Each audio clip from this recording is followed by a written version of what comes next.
কুসুম্বৰ পুত্ৰ শ্ৰীশংকৰ গুৰুৱে ধৰিছিল নামৰে তান, নামৰে সুৰতে আনন্দত লভিছিল, আনন্দত নাচিছিল পবিত্ৰ বৰদোৱা থান।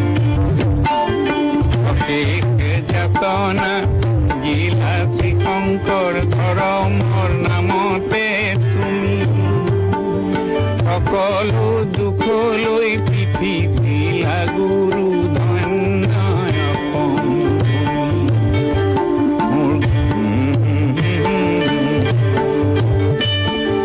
নামঘৰ সাজিলা ৰাইজখন থাপিলা একতাৰ আসনত আনি, ভাওনা শুনতে বৰগীত সুৱগা প্ৰচাৰিলা দেৱবাণী।